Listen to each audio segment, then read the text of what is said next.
Current ಯೂತ್ಗೆ ನೀವೇನು ಹೇಳಕ್ಕೆ ಇಷ್ಟಪಡ್ತೀರಾ ಡಾಕ್ಟರ್? ಹಾರ್ಟ್ ಅಟ್ಯಾಕ್ ತುಂಬ ಜಾಸ್ತಿ ಆಗ್ತಿದೆ, ಜೊತೆಗೆ ಈ ಡಯಾಬಿಟೀಸ್ ಕೂಡ ಚಿಕ್ಕ ಚಿಕ್ಕ ಮಕ್ಕಳಲ್ಲೇ ಬರೋಕ್ಕೆ ಶುರುವಾಗಿದೆ.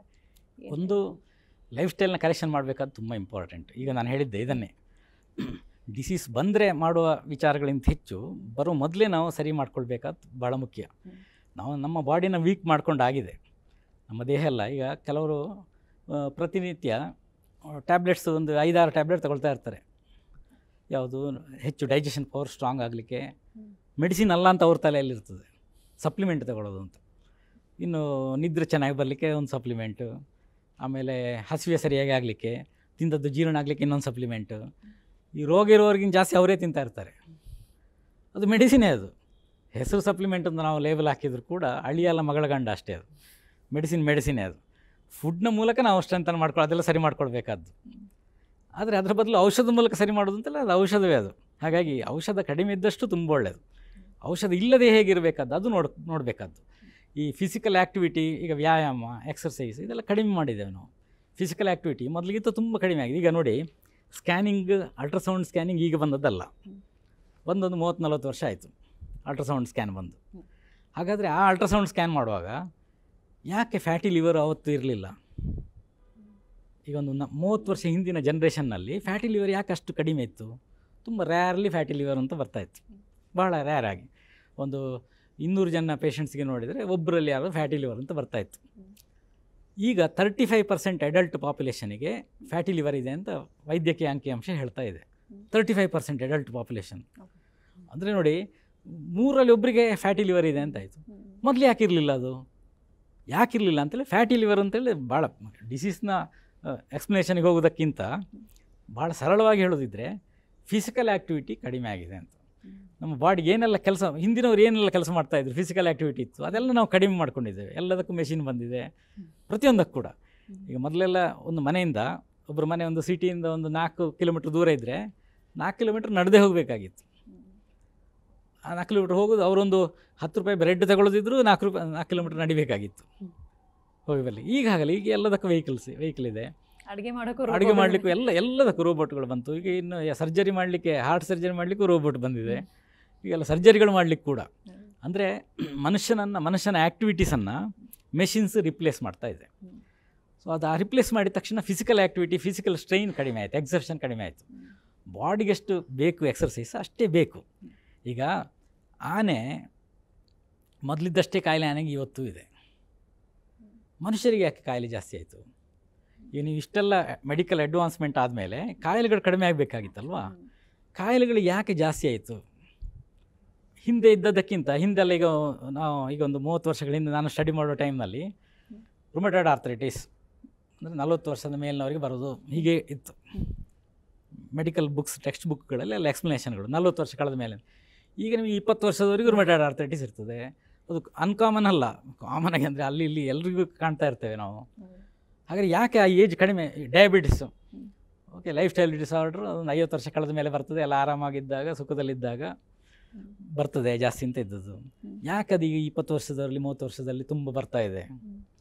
ಯಾಕೆ ಟೈಪ್ 1 ಡಯಾಬಿಟಿಸ್ ಜಾಸ್ತಿ ಆಗ್ತಾಯಿದೆ? ಯಾಕೆ ಆಸ್ಟಿಯೋಆರ್ಥರೈಟಿಸ್ ಇಷ್ಟು ಜಾಸ್ತಿ ಆಗ್ತಾಯಿದೆ? ಅದೆಲ್ಲ ಮೊದಲು ಮೆಡಿಕಲ್ ಎಕ್ಸಾಮಿನೇಷನ್ ಇಲ್ಲ ಅಂತ ಕೆಲವರೆಲ್ಲ ಮುಂಡುವಾದ ಮಾಡೋರು ಇರ್ತಾರೆ. ಆ ಜಾಯಿಂಟ್ ಪೈನ್ ಇದ್ದರೆ, ಈಗ ಆರ್ಥರೈಟಿಸ್ ಅಂತ ಲೇಬಲ್ ಇಲ್ಲದೆ ಇದ್ದಿರ್ಬೋದು, ಮೊದಲು ಜಾಯಿಂಟ್ ಪೈನ್ ಕಾಣ್ತದಲ್ವಾ?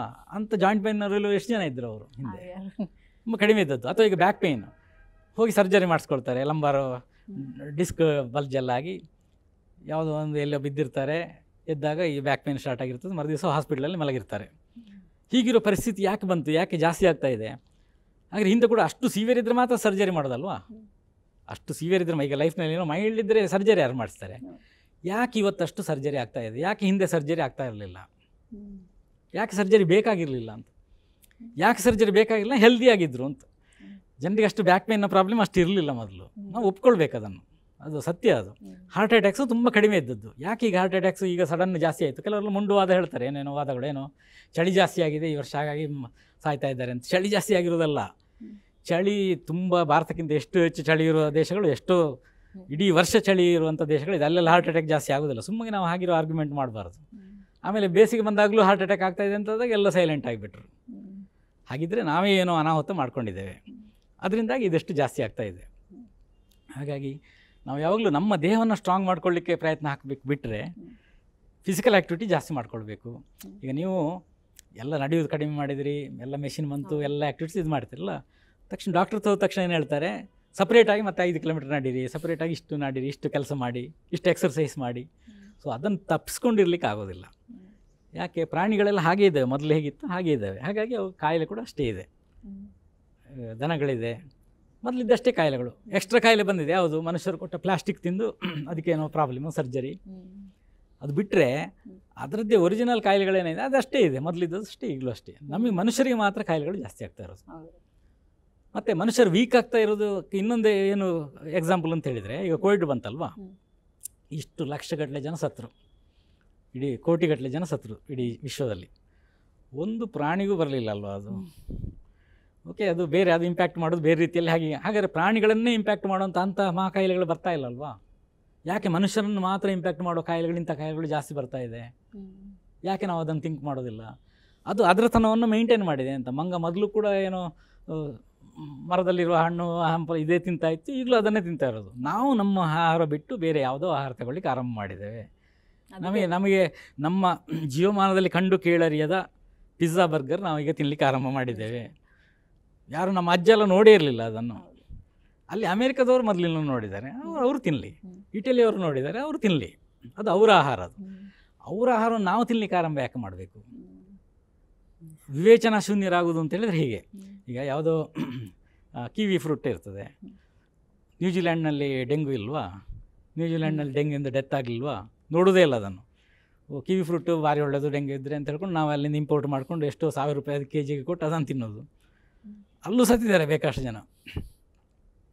ಡ್ರ್ಯಾಗನ್ ಫ್ರೂಟು ಎಷ್ಟು ಹಣ ಕೊಟ್ಟು ತಗೊಳ್ತೇವೆ, ಅದು ಚೈನಾದ ಹಣ್ಣು. ಅದು ಅಲ್ಲಿ ಇರುವ ಕಾಯಿಲೆಗಳು ಎಷ್ಟೋ ಅವರಿಗೆ ಮ್ಯಾನೇಜ್ ಮಾಡಲಿಕ್ಕೆ ಆಗ್ತಾಯಿಲ್ಲ, ಅಷ್ಟು ಕಾಯಿಲೆಗಳು ಅಲ್ಲಿದೆ. ಇನ್ನು ಆ ಹಣ್ಣು ತಿಂದು ಇಲ್ಲಿ ನಮ್ಮ ಆರೋಗ್ಯ ಹೇಗೆ ಜಾಸ್ತಿ ಬೆಟರ್ ಆಗೋದು? ನಮ್ಮ ಫುಡ್ ನಮಗೆ ಬೆಸ್ಟ್ ಫುಡ್. ನಮ್ಮ ಅಜ್ಜ ಏನು ಫುಡ್ ತಿಂತಾಯಿದ್ರು ಅದು ನಮ್ಮ ಬೆಸ್ಟ್ ಫುಡ್. ಅಜ್ಜ ಏನು ಫಿಸಿಕಲ್ ಆ್ಯಕ್ಟಿವಿಟಿ ಮಾಡ್ತಾಯಿದ್ರು, ದೈಹಿಕ ಚಟುವಟಿಕೆ ಮಾಡ್ತಾಯಿದ್ರು, ಅದು ನಮಗೆ ಬೆಸ್ಟ್ ಆ್ಯಕ್ಟಿವಿಟಿ. ಅದನ್ನು ಫಾಲೋ ಮಾಡಬೇಕು ನಾವು. ಆ ಫಿಸಿಕಲ್ ಆ್ಯಕ್ಟಿವಿಟಿ ಜಾಸ್ತಿ ಮಾಡದಿದ್ದರೆ ಈ ಫ್ಯಾಟಿ ಲಿವರ್ ಜಾಸ್ತಿ ಆಗ್ತದೆ, ಇಂಥ ಕಾಯಿಲೆಗಳೆಲ್ಲ ಜಾಸ್ತಿ ಆಗ್ತದೆ. ಭಾಳ ಸರಳ ಅದು.